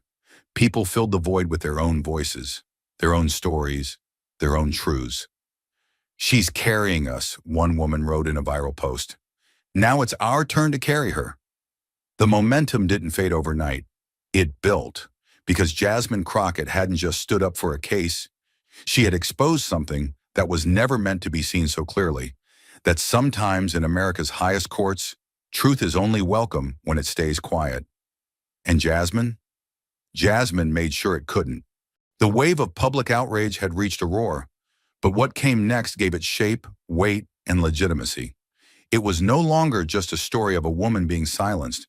It was now a direct challenge to the very idea of who gets to speak inside America's most powerful rooms. Just 3 days after Jasmine Crockett's removal from the courtroom, an open letter began to circulate, signed not by activists, not by students, but by a formidable group of elder statesmen from within the legal system itself. Retired federal judges, former appellate justices, lifelong prosecutors, legal scholars with careers older than the internet, men and women with silver hair, decades of rulings behind them, and gravitas that couldn't be dismissed. Many of them had spent their lives defending the same institutions Jasmine had stood inside, and yet they wrote with clarity and conviction. The courtroom is not a sanctuary for silence. It is a forum for truth, and no truth should be punished for speaking plainly. The statement didn't ask for nuance. It demanded accountability. It stated in unflinching terms that what happened to Jasmine Crockett was not just an overreach. It was an erosion. a betrayal of the very principles they had sworn to uphold. The response was immediate and thunderous. News outlets across the country aired segments titled, "When the System Calls Itself Out." Legal analysts, some of whom had criticized Jasmine for her tactics in the past, now admitted they had missed the point. "It's not about tone," one commentator said on live TV. "It's about who gets to speak without fear of being removed." The open letter went viral, racking up millions of views, becoming a centerpiece in a movement that was growing more focused by the hour. Fuel was added to the fire when a petition calling for a formal review of Justice Barrett's decision crossed 500,000 signatures in just under 72 hours. But these weren't just digital signatures. They came with names, professions, and personal stories. A retired steelworker from Pennsylvania wrote, "I never thought much about courts until I saw that woman get dragged out for saying what's right." A single mother in Mississippi wrote, "She said what my daughter's teachers are afraid to say out loud." The message was clear. Jasmine hadn't disrupted order. She had disrupted silence. And the people knew the difference. Capitol Hill couldn't ignore it. What began as a courtroom incident was now a national flashpoint, and senators, some cautious, others galvanized, stepped into the spotlight. A coalition of lawmakers held a press briefing on the Capitol steps, flanked by constitutional experts and legal ethics professors. They called for something rarely attempted in recent memory: public congressional hearings on judicial conduct and First Amendment rights inside federal courtrooms. Their language was sharp, pointed. If the courts no longer tolerate speech that challenges power, then the law itself is compromised, one senator declared. "We are not here to shield discomfort. We are here to protect the Constitution, even inside the walls of the Supreme Court." The press swarmed them. Journalists asked if this was about Jasmine's case alone. The response came swift. "This isn't about one woman. This is about a nation's right to question authority without being removed from the room." The clip aired live across every major network. The story, once viewed through the lens of courtroom drama, was now a civic reckoning. Jasmine Crockett had gone from being a voice for the voiceless to becoming a mirror, reflecting a deeper, older truth back at a country long trained to ignore it. And the institutions at last were being forced to answer. As pressure mounted from every corner of the nation, streets, screens, and Senate floors, the walls of the highest court in the land could no longer hold. In a rare and stunning move, the Supreme Court issued an official notice. The case Jasmine Crockett had been ejected from would be reopened. But this time, it would be heard under a new panel of justices, an independent review bench assembled specifically to restore public trust in the process. The announcement dropped like a seismic wave through the legal world. Reporters raced to confirm it wasn't a rumor. Court clerks, tight-lipped for days, began scrambling under the weight of incoming inquiries. The statement was brief, but every word hit like a sledgehammer. Due to extraordinary public interest and questions raised regarding the procedural handling of the previous hearing, the matter will be reassigned to a neutral panel for full reconsideration. For Jasmine, it was more than a second chance. It was validation, not just of her argument, but of her right to make it. The courtroom that had tried to erase her voice was now, under intense national scrutiny, forced to make room for it again. Legal experts called it unprecedented. Civil rights historians called it historic. And for the millions watching, holding their breath across kitchen tables and factory floors, it felt like something deeper, like justice fighting its way back into the room it was once thrown out of. The court's decision to reopen the case under a new panel was a crack in the fortress. But what followed was the moment that shook its foundations. For the second time, Jasmine Crockett walked toward the Supreme Court. But this time, she wasn't walking in alone. The steps outside were lined with people. Hundreds at first, then thousands. Some carried signs. Some carried silence. All carried purpose. The air was thick with anticipation, but this was no longer a battle between a lone voice in a towering institution. This was the return of a silenced advocate, walking back into the room that once tried to erase her, this time on her terms. Inside, the gallery was full before the doors even opened. Law students, civil rights leaders, labor advocates, and ordinary citizens who had never set foot in a federal courtroom now waited, eyes forward, for the woman who had become their voice. Even her peers, fellow attorneys, clerks, and legal aides, stood as she entered, not out of protocol, but respect. The silence that greeted her was not empty. It was reverent. And as Jasmine moved toward the counsel's table, the tension in the room wasn't fear. It was hope, sharpened into steel. As Jasmine Crockett took her place once more at the counsel's table, steady and silent beneath the vaulted ceiling of the highest court in the land, one presence was notably, undeniably missing. Justice Amy Coney Barrett. She was not on the bench. No formal statement explained her absence. No press release justified her withdrawal. But the message was clear, not just in her silence, but in what her absence triggered across every level of the American legal system.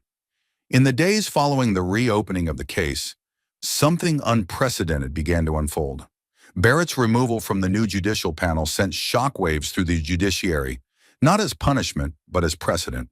The very system that had once stood untouchable was now forced to look inward. Across law schools, courtrooms, and judicial chambers, quiet conversations turned into urgent inquiries. What exactly are the limits of courtroom speech? What constitutes disruption? And what is simply dissent? These weren't abstract debates anymore. They were live questions in a country that had just watched a black female attorney get ejected from the nation's highest court for speaking the plain truth too boldly, too directly, and too unapologetically. Panels of senior judges began meeting in private review boards, tasked with examining long-standing but vaguely defined codes of courtroom decorum. The language of these rules, phrases like orderly conduct, professional tone, appropriate demeanor, was now being scrutinized under a new light. For years, these words had operated as invisible walls, used selectively to silence or constrain, often without recourse. Now, those same phrases were being dissected and debated in emergency judicial ethics committees, with one central question at their core. Had the system used the rules not to protect justice, but to shield power from accountability? The ripple effect didn't stop there. The American Bar Association, responding to mounting pressure from both its own members and the public, convened a national summit on courtroom rights and attorney speech. It was the first of its kind in over 30 years. Drafts of new guidelines emerged quickly, clearer protections for legal advocates to speak forcefully in the face of judicial authority, so long as they remained within legal bounds. The proposals included new language meant to prevent retaliation against lawyers who challenged the bench, especially in cases involving civil rights, labor, or public interest litigation.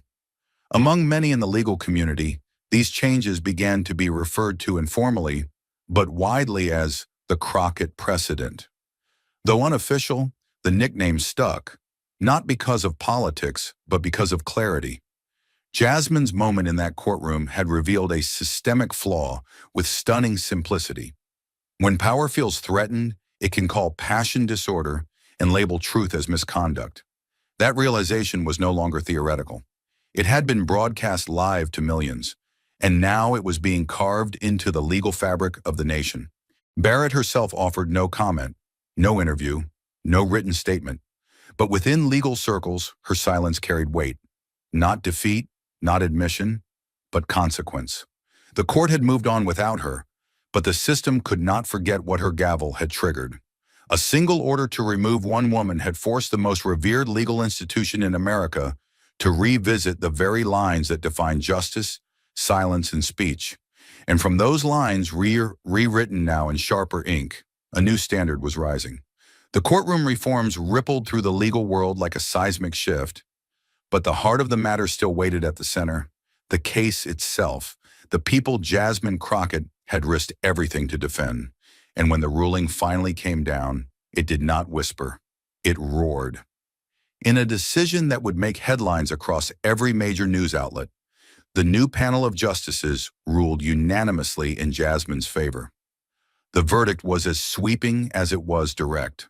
The tech conglomerate that had long evaded accountability was found liable for systemic violations of worker safety, wage suppression, and retaliation against whistleblowers. The court's findings were scathing, the language uncharacteristically human. One line from the majority opinion would be quoted again and again.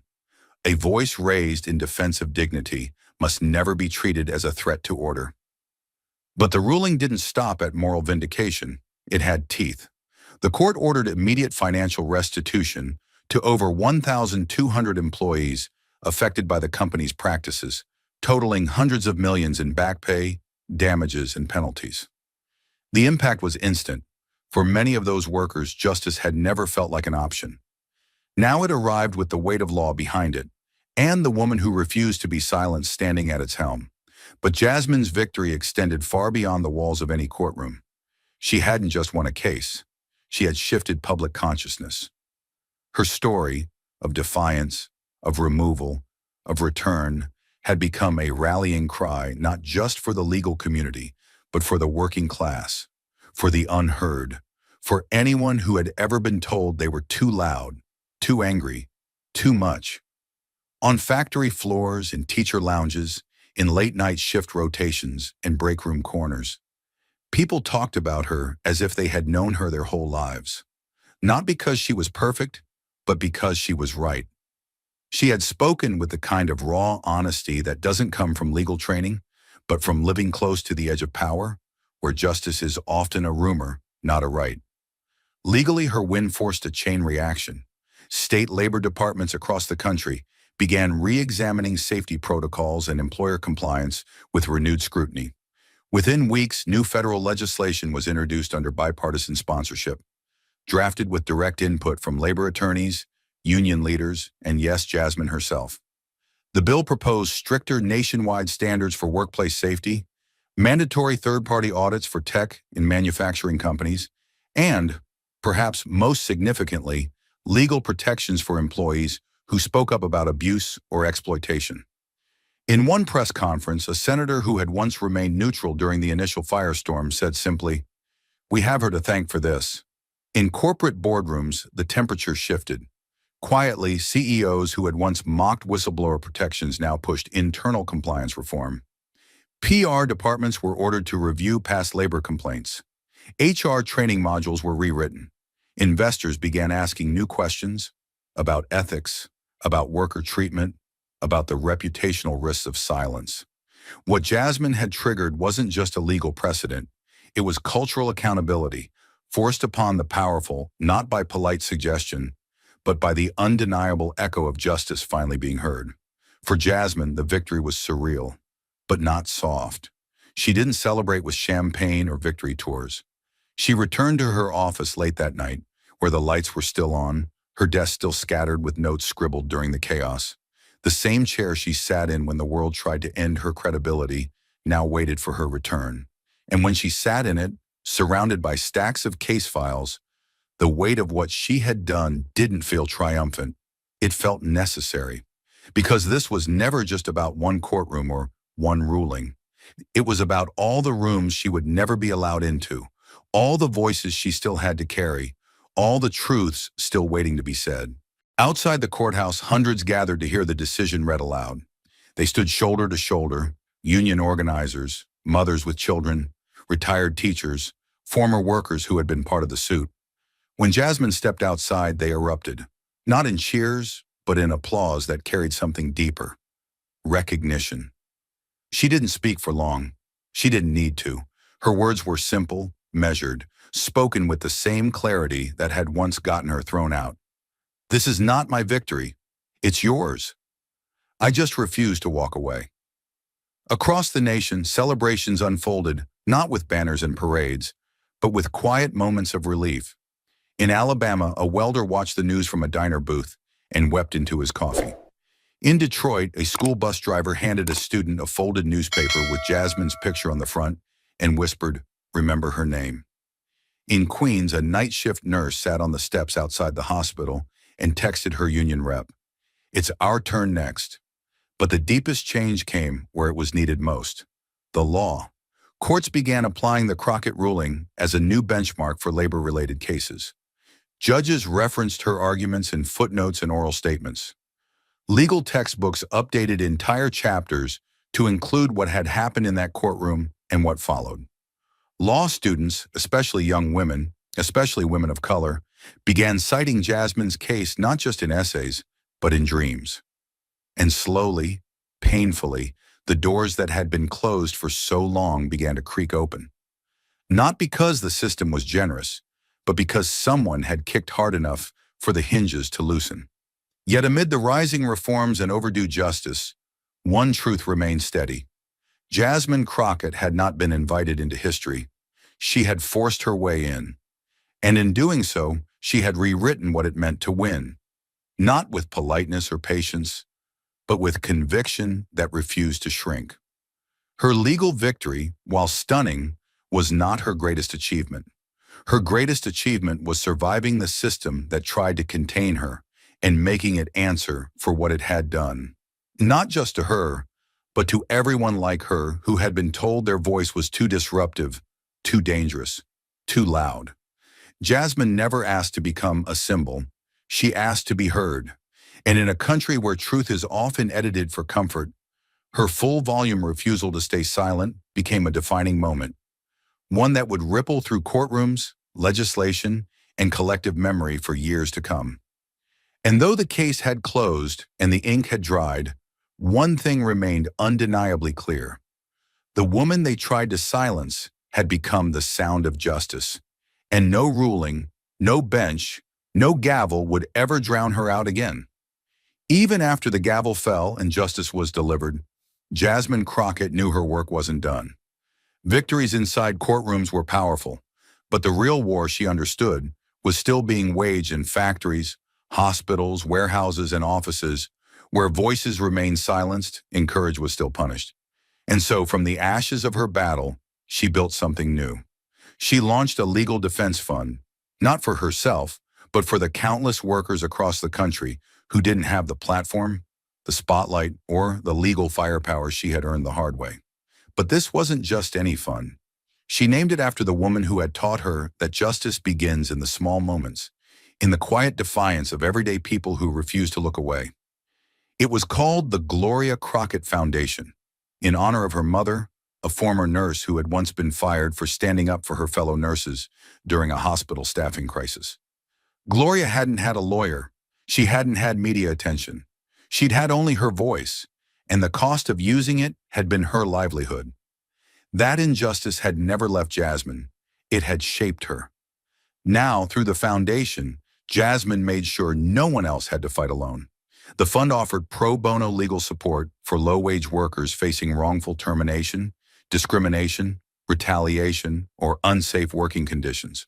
But it was more than that. It was a fire line of resistance built into the legal system. The foundation partnered with law schools, grassroots labor movements, and community organizers to create rapid response legal teams that could step in when justice was being denied in real time. A hotline was established. A database of volunteer attorneys was mobilized. Within weeks of its launch, applications poured in from across the country, from janitors in New Jersey to warehouse employees in Nevada, all seeking what Jasmine had fought to defend. Not pity, not politics, representation. But even with the infrastructure growing daily, the soul of the foundation remained deeply personal. On the walls of its first office, modest, brick-lined, tucked into a repurposed community center in South Dallas, hung a single-frame photograph, Gloria Crockett, standing in a hospital break room in the 1980s, arms crossed, eyes fierce, a nurse's ID badge still clipped to her scrub pocket. Jasmine told every new staff member the same story. "My mother was fired for doing the right thing. Now we fight so no one else gets punished for telling the truth." The tension that fueled the courtroom hadn't vanished. It had evolved. Now it lived in intake interviews with women afraid to report their bosses, in long nights spent drafting legal responses for employees told they were overreacting to racial slurs, in emergency filings for workers fired on the spot for asking about heat breaks. Jasmine faced it all, again and again. But this time, not as one voice standing alone. Now she stood at the head of a movement made real, with the law sharpened not as a shield, but as a weapon forged in fire. The foundation's impact was immediate. In its first 6 months, it helped reinstate over 300 workers, won 6 major settlements, and filed lawsuits against 4 corporations for systemic labor violations. But its greatest power wasn't in the headlines. It was in the culture shift it sparked. Employers began to think twice before issuing quiet threats. HR departments started documenting instead of ignoring. Union reps now carried copies of Gloria's law, an emerging legislative proposal inspired by the Foundation's mission, aimed at granting whistleblower protections across all industries, not just federal ones. And everywhere Jasmine went, from city halls to rural town meetings, people greeted her not with awe, but with solidarity. They didn't say, "Thank you for what you did." They said, "We needed you." Jasmine never forgot why it mattered. She remembered her mother coming home the night she was fired, still in her scrubs, hands trembling as she held her termination letter. She remembered how Gloria had sat in silence for hours, not crying, not shouting, just sitting, staring into a future that suddenly had no paycheck, no pension, no plan. Jasmine had watched that silence take root inside their home. It didn't break Gloria, but it buried something. Jasmine swore from that day forward that her voice would never be taken from her, and that one day she'd build something her mother could have turned to. And now she had. The Foundation's slogan was simple: because truth deserves a lawyer. It echoed across bus ads, flyers, hashtags, and courthouse rallies. But to those who walked through its doors, some trembling, some furious, all exhausted, it meant something more. It meant someone was fighting for them. It meant silence wasn't their only option. And every time Jasmine stepped into that office, past her mother's photograph and into a meeting room where case files were stacked to the ceiling, she knew the battle wasn't over. But for the first time, the battlefield was hers. The system that once tried to silence her had now become the soil for something far more powerful: a network, a movement, a legacy. And in the center of it all was the quiet, burning truth she'd always known: that justice isn't granted. It's demanded, protected, and passed on. One case, one voice, one mother, one movement at a time. From the foundation she built in her mother's name to the courtroom she helped transform, Jasmine Crockett had become more than a headline. She had become a force. But even as the cases rolled in, as reforms were drafted, and as voices across the nation grew louder in her name, there remained one stage left to face, the one she never asked for, but could no longer avoid: the eyes of the nation. It began with a single invitation: a primetime interview, national television, the kind of spot usually reserved for senators, CEOs, or celebrities. But this time, it belonged to a lawyer who'd once been physically escorted out of the Supreme Court for daring to say too much, and had since rewritten the boundaries of justice with every word they tried to silence. Jasmine didn't go for applause. She didn't sit under the lights to sell a book or boost a profile. She went for one reason only: to tell the truth in front of a country that had been watching, but still didn't fully understand what it had witnessed. She sat across from the anchor, back straight, hands calm, voice steady, not rehearsed but ready. The interview began with familiar questions: the case, the fallout, the viral moment, the aftermath. Jasmine answered them clearly, without theatrics.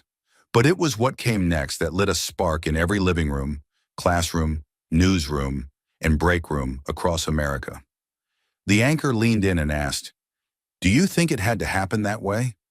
That you had to be removed for things to change?" Jasmine didn't blink. She didn't look away. Her response was immediate, sharp and rooted in everything she had lived. "Sometimes," she said, her voice firm but quiet, "you have to be thrown out of the room to make the whole country listen." The words dropped like a thunderclap. There was no dramatic music, no studio pause, just her face, unflinching, framed in silence that said more than any commentary could.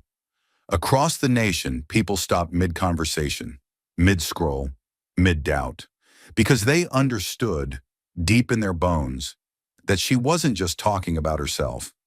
She was talking about every teacher fired for pushing back, every whistleblower blacklisted, every parent shut down at a school board meeting, every voice that said, "This isn't right," and got punished for saying it out loud.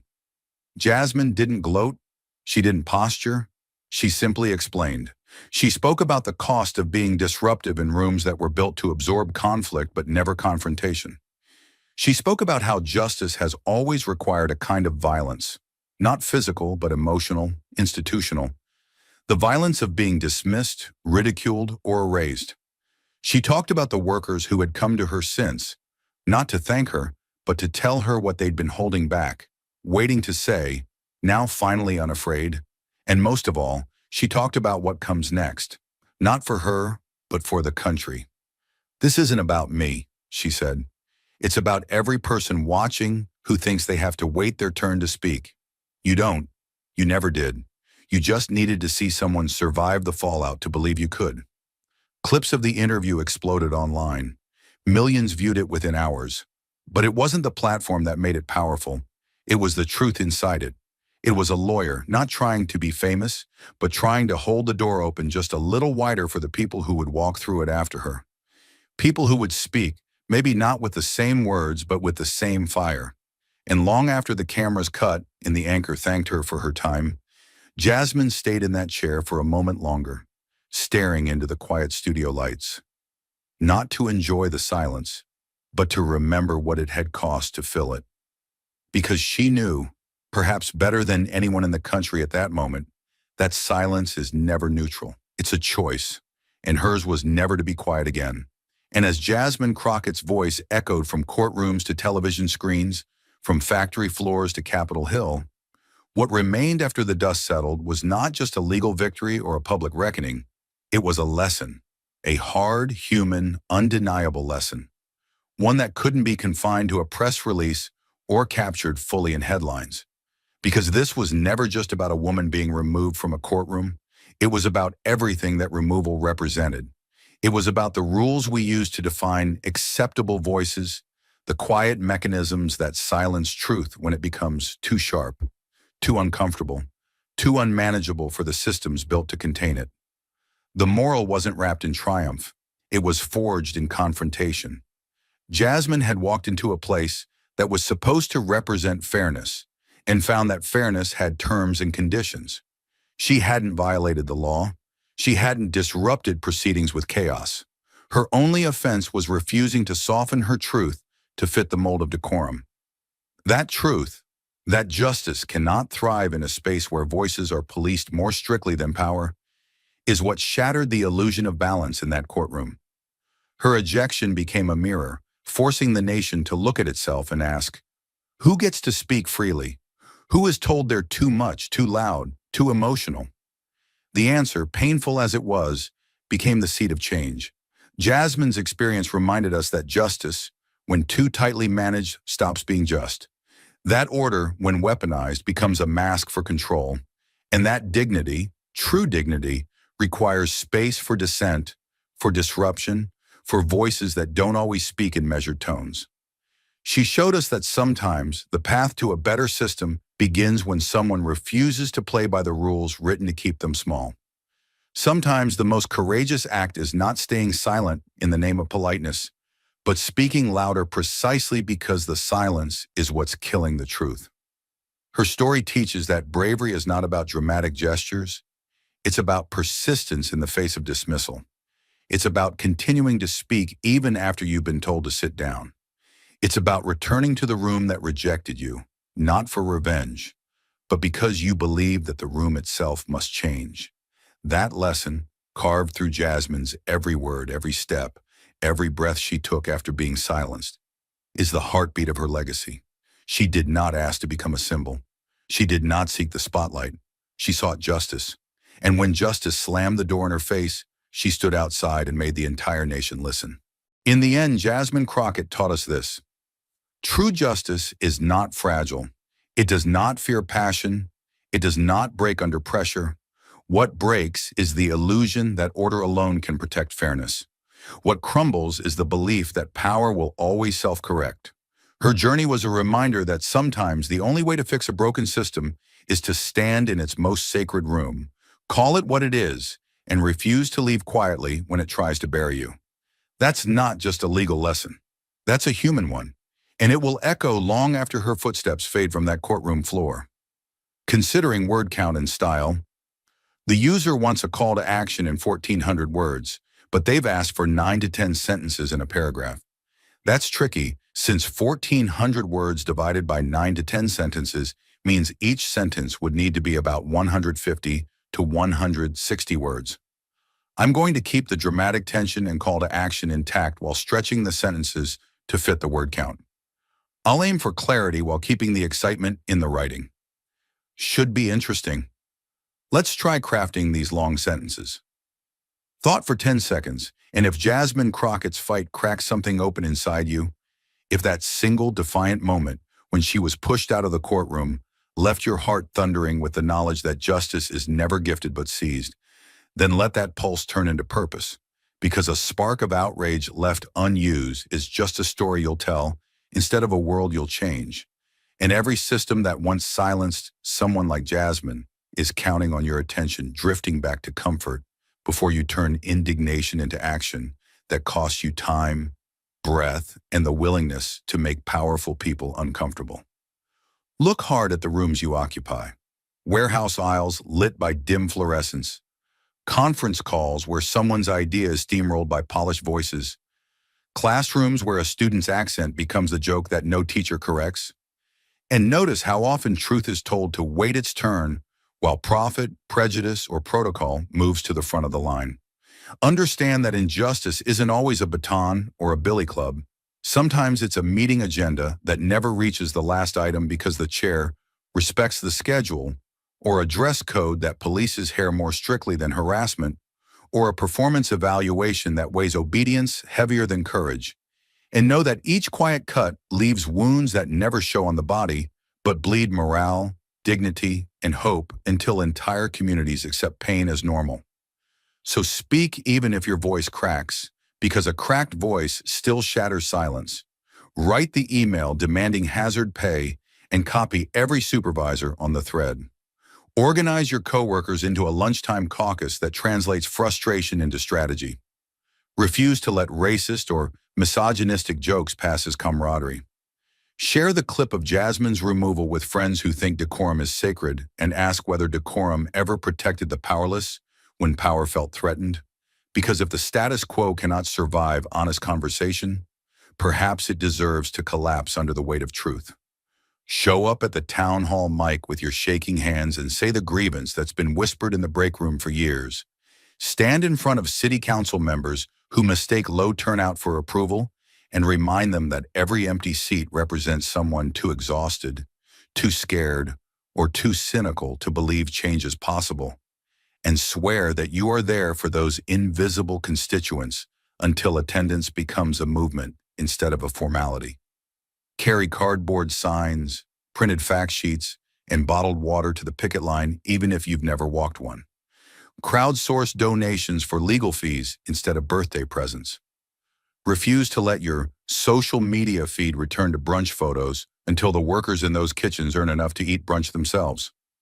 Vote, not as a timid checkbox exercise, but as a declaration that you will track every politician's promises like invoices, following up with emails, phone calls, and public comments until their accountability outweighs corporate contributions.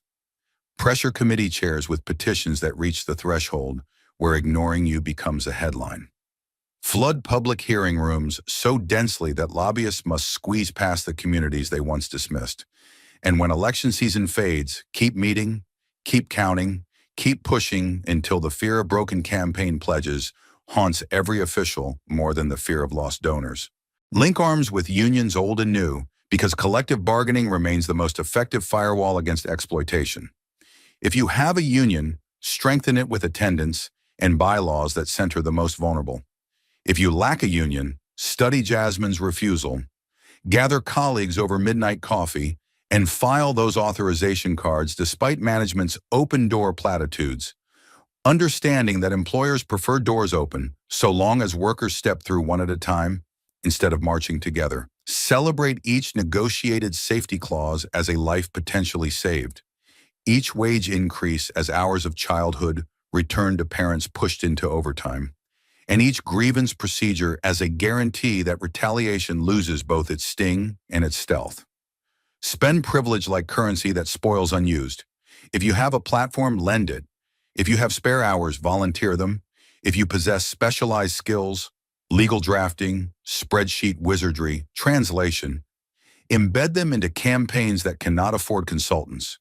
Remember, revolutions are built on childcare rotas, potluck tables, debugging sessions for donation pages, and midnight carpools to legislative hearings. Mundane tasks that accumulate into unstoppable momentum when performed with the stubborn joy of people who refuse to accept that someone else will handle it. Never forget that the law, no matter how ornate its language, is only ink until living people read it aloud, argue its failures in public, and rewrite the parts that have calcified into shields for the powerful. Precedents may seem eternal, but they are merely agreements forged by generations brave enough to test the courts. So treat each small win as a down payment on the next fight. Log every setback as data for better strategy. Teach children that the First Amendment is not a permission slip, but a muscle that must be exercised loudly or it will atrophy in the quiet. And should you ever stand in a room where truth is labeled disorder and passion mistaken for threat, whether that room is a marble courtroom or a fluorescent break room, remember Jasmine's warning that sometimes you must be pushed out so everyone else finally sees the door. Plant your feet, lift your voice, and refuse to be the kind of silence that lets injustice rest easy. Because history is written by those who stayed loud when the world demanded quiet. And now it's your turn to be impossible to ignore. Thank you for watching until this moment and for standing with us on this journey for justice. Your support means everything. Like, subscribe, and turn on notifications so you never miss what's next. And we'd love to hear your thoughts. Leave a comment below and let us know what moved you most in this story. Together, our voices make a difference.